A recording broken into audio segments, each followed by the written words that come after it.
y todo tuyo el espacio. Bueno, Nacho, muchas gracias.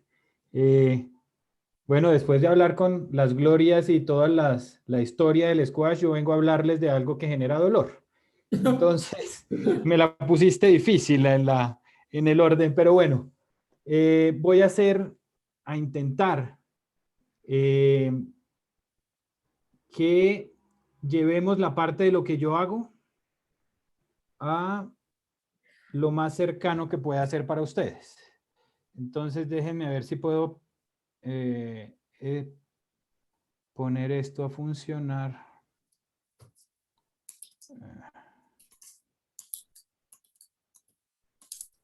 No me deja.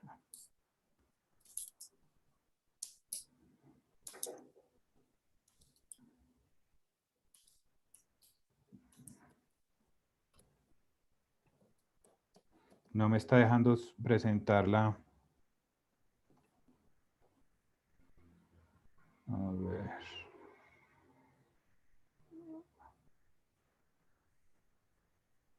Déjame ver cómo.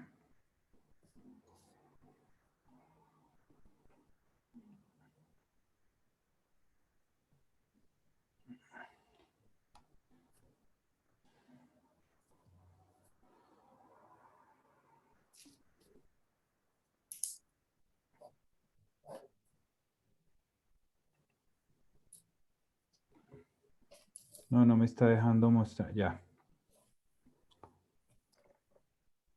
Bueno, como Nacho les dijo, ortopedista, traumatólogo en Bogotá, y yo hoy voy a hablarles básicamente de la rodilla y cómo intentar cuidarla en el deporte que nos invita hoy. Entonces, empecemos hablando sobre la rodilla y el squash, y para que entendamos más o menos hacia dónde quiero que llevemos el tema, quiero hablarles un poco acerca de la anatomía. Esto es un tema denso, voy a intentar hacerlo lo más sencillo posible para que al final entendamos el porqué de lo que yo veo y de lo que yo recomiendo cuando discutimos tantas veces, Nacho, el tema del gesto técnico y de cómo protegernos y todas estas cosas. Entonces, la rodilla, como se dan cuenta en la imagen, es una articulación extremadamente compleja, si no es que es una de las más complejas del cuerpo. Es una articulación que inherentemente es inestable porque tenemos dos cóndilos del fémur, que son dos bolas que terminan articulándose con dos platos. Es decir, las bolas no entran en el plato. Necesitamos una serie de tejidos blandos que nos van a dar congruencia articular para mejorar la estabilidad inherente de la articulación. Pero la articulación no solamente es inherente por todo el tema del tejido blando, sino porque además necesitamos estabilizadores dinámicos y estáticos que nos ayuden a mantener la articulación en su puesto.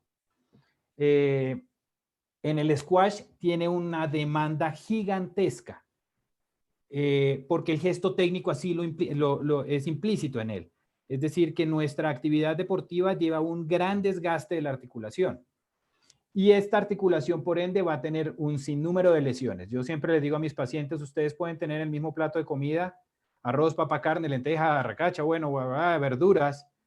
Todo son alimento, todo está en el mismo plato, pero no todo es el mismo alimento.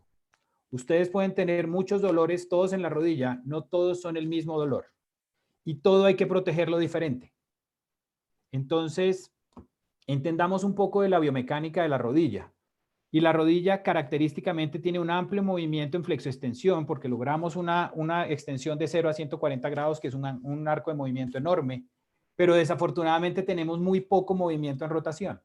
Y este movimiento en rotación dependerá de qué posición en flexión esté la rodilla.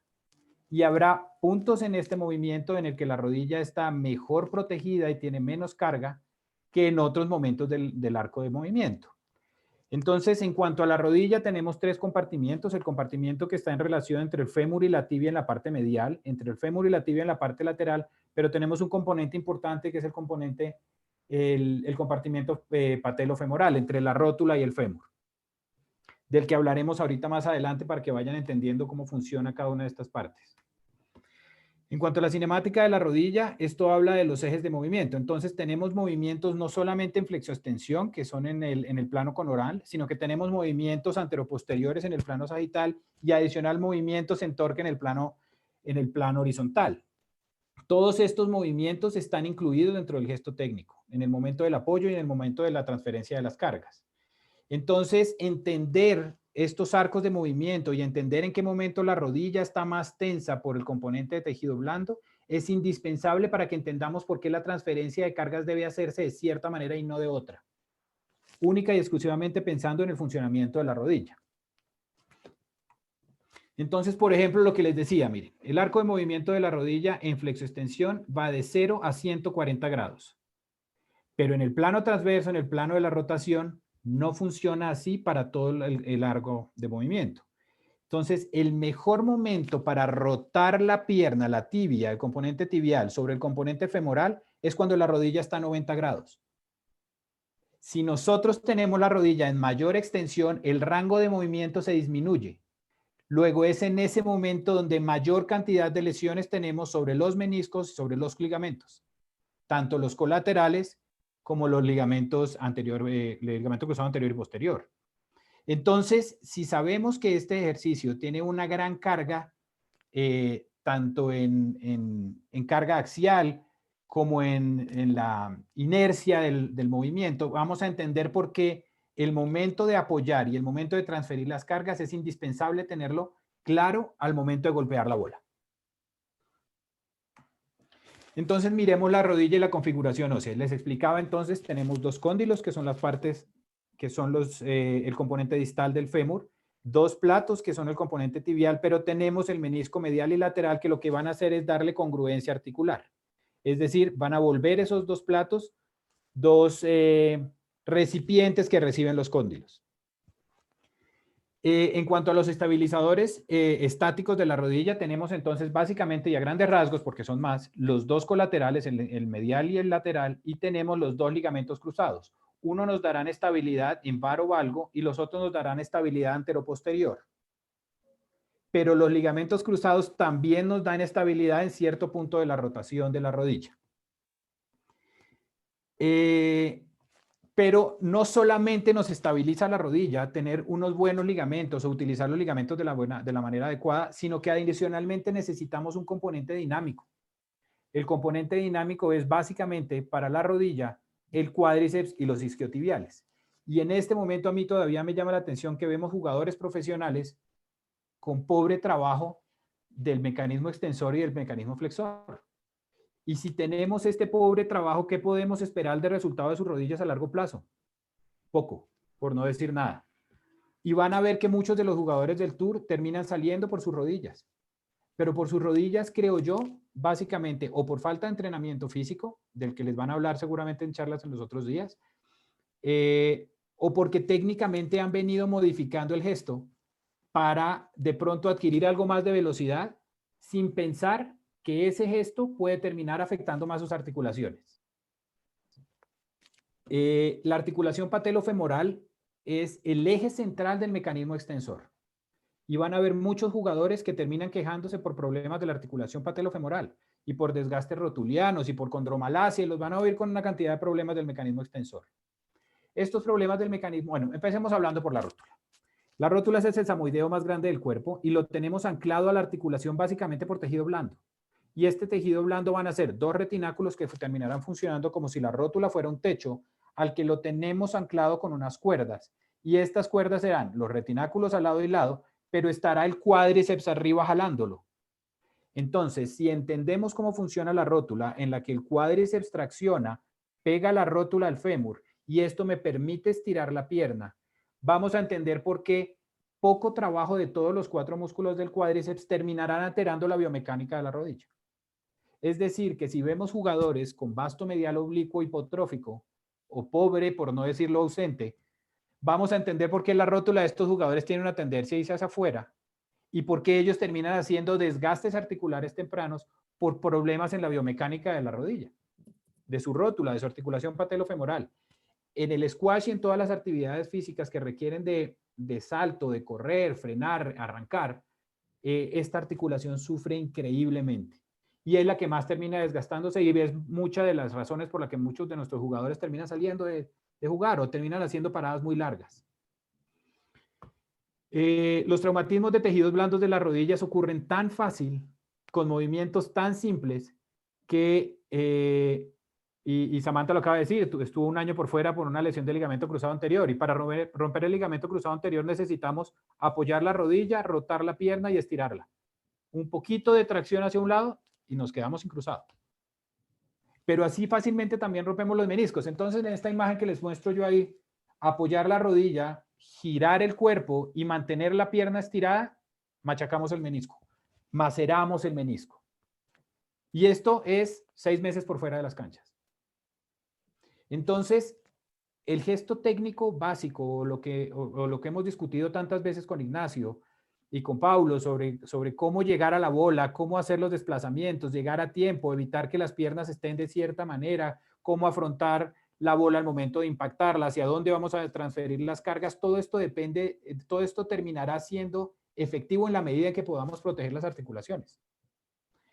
Entonces, yo quería traerles algunos ejemplos para que los discutamos al final de la charla y me den sus opiniones acerca del tema y de mi visión acerca del gesto técnico.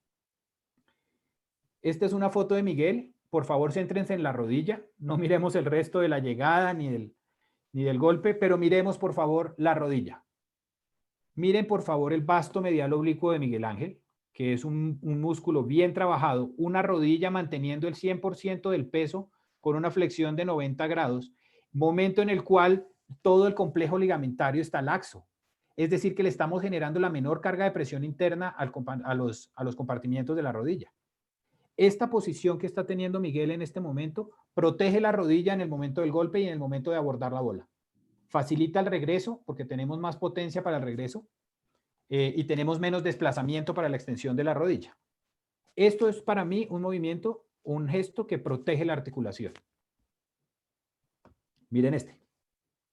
Miren el punto de apoyo, la rodilla una flexión máxima de 15 grados. El pie está rotado hacia externo cerca de unos 20 grados. Es decir, que con máxima tensión del complejo ligamentario estamos rotando la tibia, lo que está macerando los meniscos. Estamos golpeando los meniscos, que si se lesionó en esa jugada probablemente no, pero esto va a ser un trauma repetido. Esto va a hacer que el complejo ligamentario y que el tejido blando, el cartílago, los meniscos se vaya gastando paulatinamente. Y si no estoy mal, Gregory Gultier estuvo por fuera un tiempo por lesión de la rodilla. Que si fue jugando fútbol o jugando squash, no sé.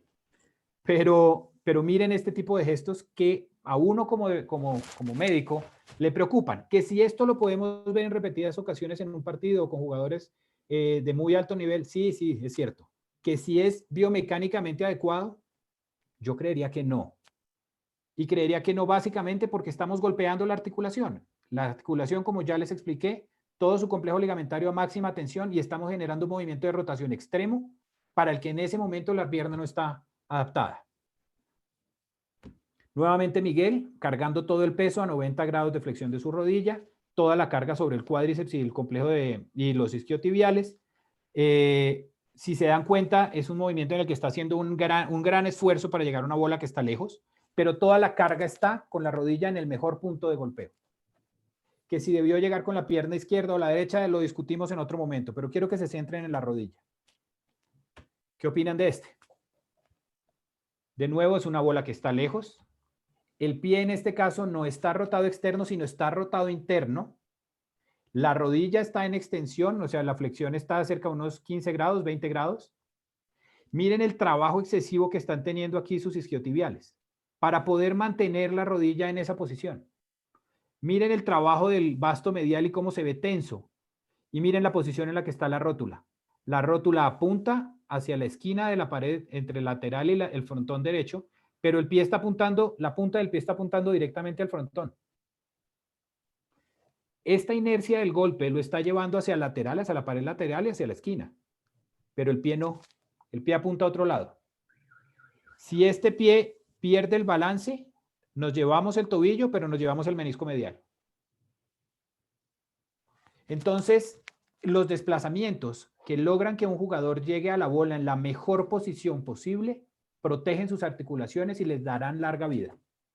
Pero si el jugador se entrena para golpear de cualquier manera en aras de la velocidad del juego, estaremos poniendo por encima de la vida del jugador y de su capacidad articular la velocidad. Y no sé hasta qué punto sea tan bueno. No sé si es mejor tener jugadores muy rápidos en cancha unos años o tener muchos años buenos jugadores en cancha. Un jugador de una envergadura como Simon Rosner, 1,90, 90 kilos, y carga el 100% de su peso en esta imagen sobre su rodilla en flexión de 90 grados y la está protegiendo. Miren hacia dónde está apuntando la punta del pie. Está alineada con su tibia. La rodilla a 90 grados y todo el peso cargado sobre su articulación. Es mucho menos lesivo esta carga que la carga que vieron ustedes en la imagen anterior. Miren el compromiso, miren la capacidad articular en ese momento está en su máxima expresión, mientras que en la otra foto estaba trabajando mal por todos lados. Vayamos más adelante. Esta foto me encanta y yo admiro muchísimo a Gregory Gaultier, creo que es un jugador absolutamente hábil, pero para mí sus posiciones son muy difíciles de explicar. Miren hacia dónde apunta su rótula, hacia el frente, pero miren la punta del pie, completamente desviada, rotada interno, pero adicionalmente miren hacia dónde va la bola. Hacia el extremo contrario, es decir, que toda la inercia del cuerpo está rotando en contra de su rodilla y de la punta del pie. ¿Qué estamos haciendo ahí con esa rodilla? Acabándola. Porque estamos de nuevo macerando el cartílago, el menisco y trabajando al máximo tanto los cruzados como los colaterales. Esto yo veo esta imagen que sí es cierto, es una foto, habría que ver cómo funciona en el video, pero en esta foto a mí me da dolor articular ajeno. Esto es increíble. Y Gregory tiene otra condición que no le ayuda. Es varo, ¿no? Sus rodillas van hacia afuera.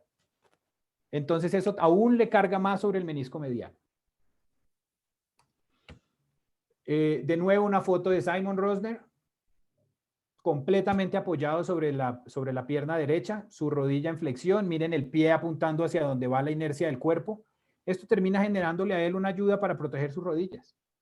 Un tipo de una envergadura de estas no está estirando al máximo su rodilla, no está cargando al máximo las articulaciones, pero tiene un mejor apoyo. Por favor, les repito, en este momento céntrense en la rodilla. Yo sé que podríamos entrar en discusiones sobre el resto de cosas y en las posiciones y el momento de ataque, pero por favor miren la rodilla y cómo protegerla. De nuevo, Gregory Gaultier. Miren hacia dónde apunta el pie, miren hacia dónde apunta la rótula y miren hacia dónde va el peso del cuerpo. Todo por fuera de lo que esperaríamos estuviera ayudándole a sus rodillas. Está rotando externo la cadera para lograr entrar entre ese espacio en el que su rodilla no lo deja. Tiene que llevar la punta del pie hacia donde lleva la inercia del cuerpo para lograr frenarlo, pero miren la rodilla hacia donde apunta. Entonces, mi intención con esto no va nada más allá de que entendamos más o menos cómo funciona la rodilla y cómo podemos hacer que el gesto técnico proteja las articulaciones para que tengamos jugadores por más tiempo. Que si el deporte y la velocidad del squash nos permite llegar siempre en la mejor de las posiciones, no nos ayuda. Pero que sí creo que si los entrenamos para que estos eventos sean lo menos posibles durante un juego, creo que sí. Yo a veces veo jugadores que suben videos entrenando cómo se mueven de rápido y yo veo que apoyan sus pies y yo digo, esta rapidez te va a durar pocos años. ¿Por qué no mejor logramos que estés mucho más años en cancha con un buen squash y protegiendo tus articulaciones? De nuevo, toda la carga sobre el peso, todo el peso cargado sobre esa rodilla. Vengan, había una foto que yo quería que revisáramos, es esta. Esta foto es bien interesante porque no es solamente lo que vemos en Gregory Gaultier, sino díganme qué opinan ustedes del trabajo muscular y del complejo, del mecanismo extensor de Ali Farag. Es muy pobre el trabajo de cuádriceps de Ali Farag. Tenemos un vasto externo hipotrófico, tenemos un vasto interno de poco trabajo, a pesar de que a él le ayuda, que tiene buenos desplazamientos, creo yo. Adicionalmente, es un tipo flaco, longilíneo y de muy poco peso, que eso le ayuda, pero no tenemos trabajo de pierna. ¿Qué tanta estabilidad dinámica nos puede dar un cuádriceps como este en unos movimientos tan violentos como los que les mostré antes? Muy pocos. Muy poca ayuda. Entonces creo que el gesto técnico y el entrenamiento de nuestros jugadores tiene que ir mucho más allá de ser muy rápidos. Creo que tiene que ir más allá enfocado a tener un trabajo muscular como el que tiene Gregory, que creo que termina ayudándole. Un trabajo muscular como el que tiene, no sé, Miguel Ángel, como que tienen muchos jugadores del Tour, pero también tiene que ir enfocado a que su gesto técnico les proteja las articulaciones para que tengamos jugadores de esa calidad por muchos más años. Bueno, esto era lo que yo quería contarles. Espero que les haya podido dar un poquito de información acerca de la rodilla y cómo protegerla. Y las preguntas que quieran, estoy aquí abierto a contestárselas. Bueno, buenísimo, Fabi. Ahí está. Obviamente que todas las preguntas que yo tengo son con trampitas porque sé lo que pensás y lo hablamos siempre. Pero me gustaría que transmitas qué piensas de la técnica del squash. ¿Es importante? ¿No es importante? Para ¿Cómo lo mí, valoras? Nacho, y sí, sí es con trampita porque no hacemos sino discutir del tema, ¿no? Eso no hay video que suban que no lo discutamos, pero sí, yo soy un convencido de que tenemos que volver a la técnica, tenemos que volver a ese squash ortodoxo que nos permitía proteger mejor las articulaciones, a esos desplazamientos definidos, claros, llegando a tiempo a la bola.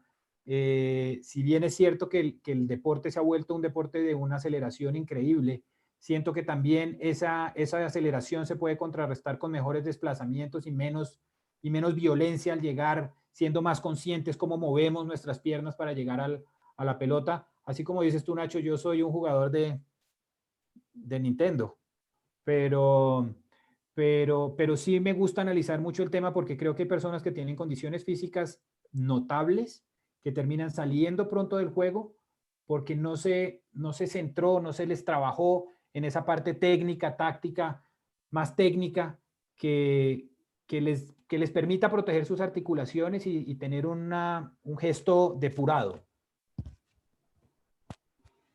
Sí, perfecto. Es caer nuevamente en la discusión hasta filosófica y de principios qué le enseñás y qué le transmitís a un jugador. Si querés el éxito rápido y llegar a la cima lo más rápido posible, dejando muchas cosas en el camino y acortando la vida útil profesional.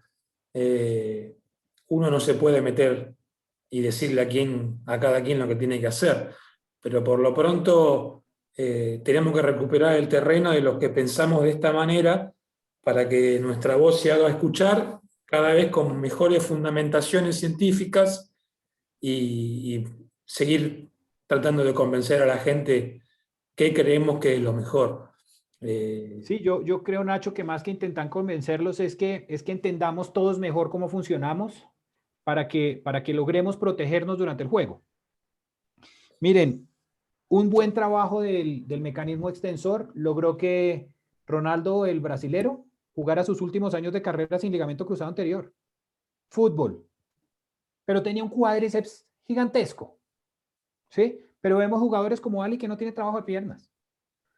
Yo conozco jugadoras que dijeron alguna vez que había músculos que no conocían que funcionaban en el squash. Dios.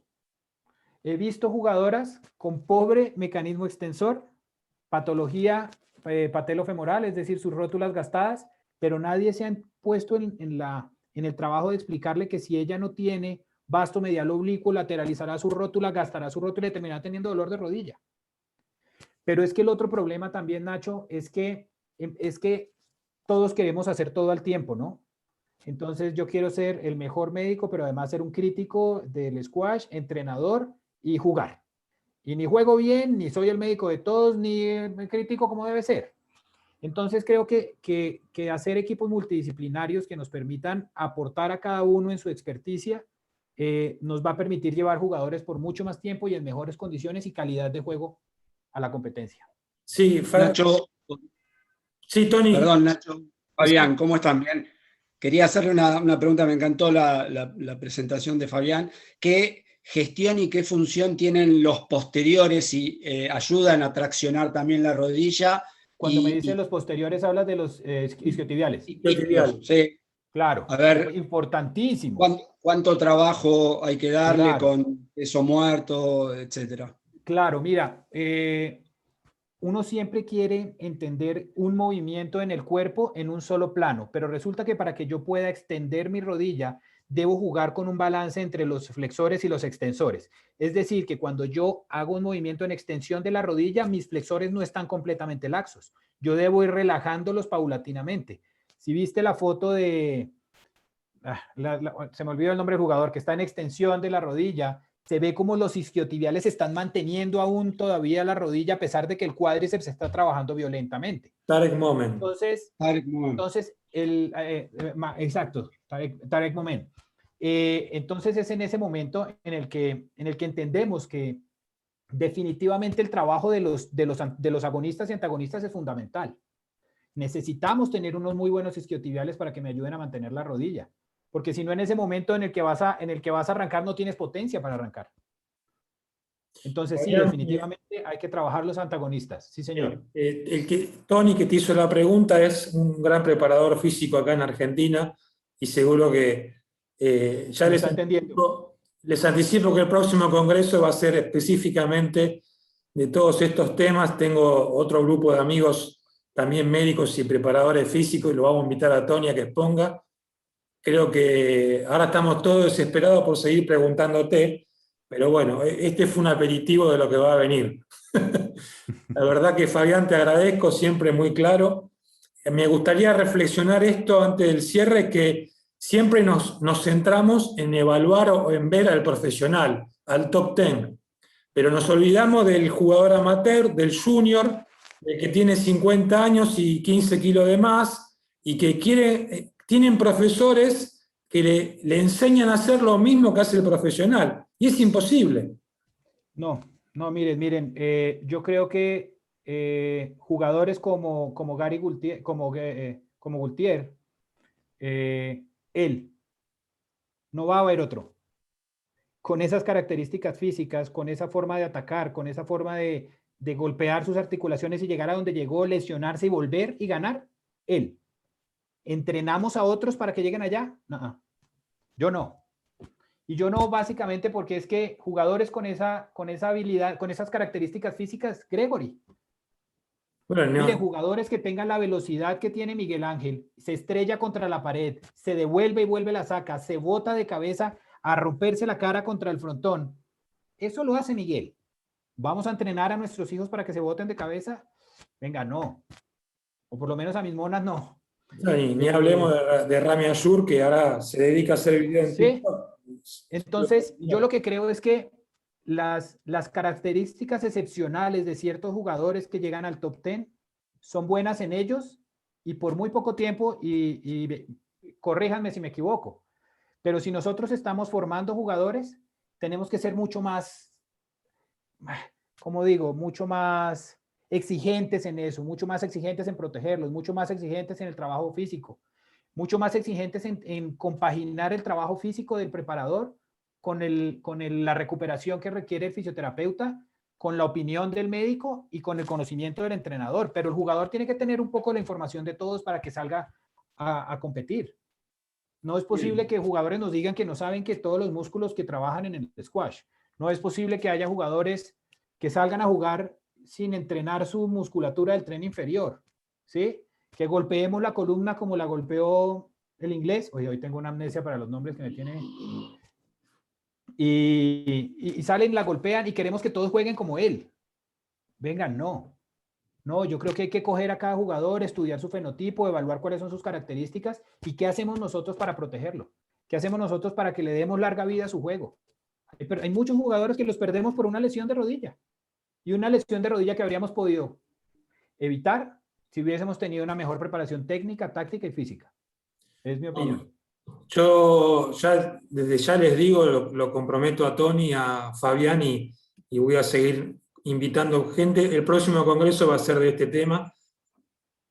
Trabajo de las rodillas, de los distintos, de los miembros inferiores más que nada, y y las lesiones que sufren los jugadores y cómo entrenarlas, cómo recuperarlas, me parece que es fundamental para seguir transmitiendo información, enviar información para que de alguna vez terminemos con la fundamentación de muchos entrenadores de decir, lo vi en Facebook, lo hace el 5 del mundo. Eso creo que nos está destruyendo a todos. Fabi, te tengo que dejar porque nos queda la última exposición. Adelante, adelante. Te mando un abrazo Gracias. grande, te agradezco y estamos en contacto. Gracias, Nachito. Un abrazo.